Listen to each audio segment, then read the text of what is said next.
नमस्कार दोस्तों, कैसे हैं आप लोग। उम्मीद करता हूं सबके स्वस्थ होंगे, मस्त होंगे और अच्छे होंगे। मैं हूं दुर्गेश डीके, आपका फ्रेंड। अगर आप हमारे चैनल पर नए हैं तो चैनल को सब्सक्राइब कर लीजिएगा। दोस्तों आज हम बात करेंगे कुमारगुप्त महेंद्रगुप्त की, जो कि आपके एग्जाम के दृष्टिकोण से काफ़ी इंपॉर्टेंट है, तो प्लीज़ आप इसे लोग नोट कर लीजिएगा। दोस्तों अगर हम बात करें कुमारगुप्त प्रथम, चंद्रगुप्त द्वितीय की मृत्यु के बाद कुमारगुप्त राजा बनते हैं और इनकी माता जी का नाम ध्रुव देवी था। कुमारगुप्त को नालंदा विश्वविद्यालय की स्थापना करने का श्रेय दिया जाता है। गुप्त शासकों में सर्वाधिक अभिलेख कुमारगुप्त के ही मिले हैं। आप लोग नोट कर लीजिएगा, कुमारगुप्त को नालंदा विश्वविद्यालय की स्थापना का श्रेय दिया जाता है, तो आपके एग्जाम में कभी भी पूछा जा सकता है। इनके सिक्कों पर मोर की आकृति मिलती है। इन्होंने अश्वमेध यज्ञ किया था। वत्स भट्टी कुमारगुप्त प्रथम के दरबारी कवि थे, जिसने प्रसिद्ध मंदसौर प्रशस्ति की रचना की थी।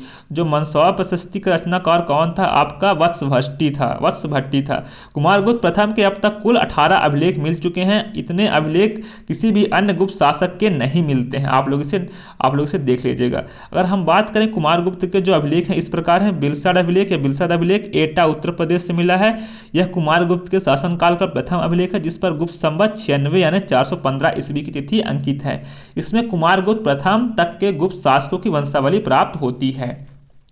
मथुरा लेख, यह उत्तर प्रदेश मथुरा से प्राप्त यह अभिलेख एक मूर्ति के अधोभाग में उत्कीर्ण है, जिस पर गुप्त संवत 135 यानी 450 ईस्वी की तिथि अंकित है। सांची अभिलेख मध्य प्रदेश का रायसेन जिला, यह अभिलेख भी गुप्त संवत 131 अर्थात 450 ईस्वी के आसपास का है। उदयगिरी का गुहालेख गुप्त संवत 106 का, यह जैन धर्म से संबंधित है। तुमैन अभिलेख ग्वालियर मध्य प्रदेश, यह अभिलेख गुप्त संवत 116 अर्थात 435 ईस्वी के आसपास का है। तुमैन अभिलेख जो ग्वालियर मध्य प्रदेश से मिलता है, जो आपका 435 ईस्वी के आसपास का है, उसमें कुमारगुप्त प्रथम को शरतकालीन सूर्य की भांति बताया गया है।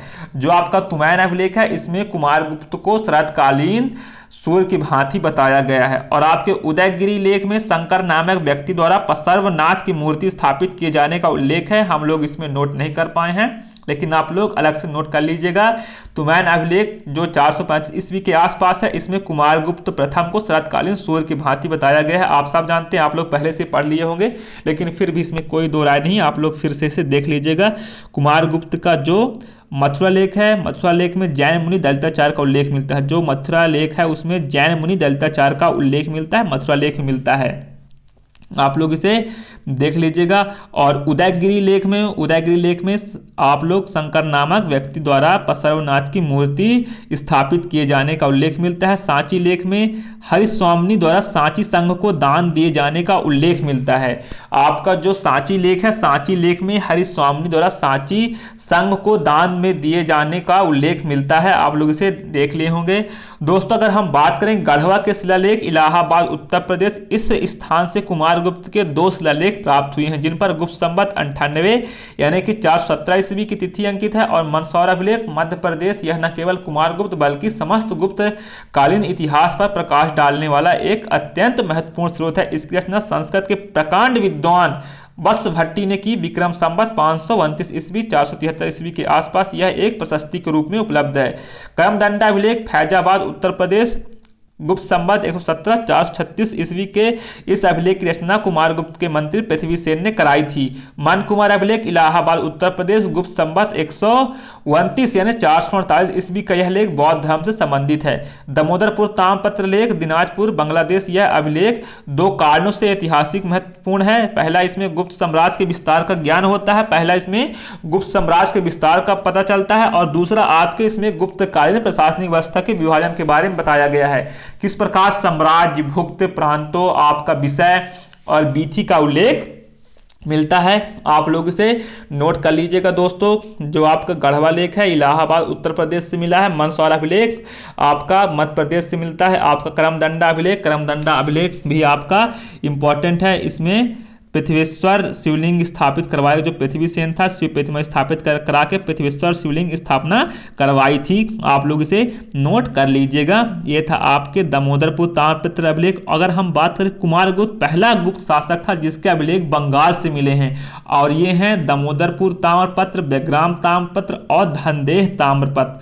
आप लोग इसे नोट कर लीजिएगा। दोस्तों ये सारी चीज़ें आपके एग्जाम के दृष्टिकोण से काफ़ी इंपॉर्टेंट है, और इसका पूरा मटेरियल हमारे टेलीग्राम चैनल पर उपलब्ध है। है और टेलीग्राम चैनल का लिंक हमारे डिस्क्रिप्शन में दिया हुआ है। और इसका जो हम पहले 2 वीडियो बना चुके हैं, समुद्रगुप्त और आपका गुप्त साम्राज्य से संबंधित वीडियो, दोनों का लिंक डिस्क्रिप्शन में है। आप लोग इसे एक बार जरूर देखिएगा और आप लोग कमेंट बॉक्स में अपनी राय जरूर दिया करिएगा कि वीडियो कैसा बना है और सुधारने की आवश्यकता है और भी क्या चीज़ें हम इसमें ऐड कर सकते हैं।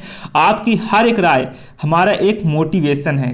तो आप लोग इसे देख लिए होंगे, गढ़वा शिलालेख हो गया, मंदसौर अभिलेख हो गया, करमदंडा अभिलेख हो गया, मनकुंवर अभिलेख हो गया, आपका दामोदरपुर ताम्रपत्र लेख हो गया और आपका इसमें दामोदरपुर ताम्रपत्र अभिलेख अच्छे से नोट कर लीजिएगा। इसमें गुप्त साम्राज्य के विस्तार का ज्ञान होता है और साथ में गुप्तकालीन प्रशासनिक व्यवस्था की जानकारी हमें मिलती है। दोस्तों अब हम बात कर लेते हैं, छोटा सा फिर इसका विस्तृत अध्ययन करें, गुप्त साम्राज्य की अर्थव्यवस्था। गुप्त साम्राज्य का मुख्य आधार कृषि था। गुप्त अर्थव्यवस्था कृषि पर ध्यान केंद्रित करके फली फूली। गुप्त काल के दौरान कृषि प्रणाली अच्छी तरह से विकसित थी और गुप्त सम्राटों ने कृषि उत्पादन बढ़ाने के लिए वैज्ञानिक तरीकों का वर्णन मिलता है। आप सब जानते हैं शाही गुप्तों के उदय से बहुत पहले भारत ने एक परिष्कृत कृषि, औद्योगिक और व्यापार प्रणाली विकसित की थी।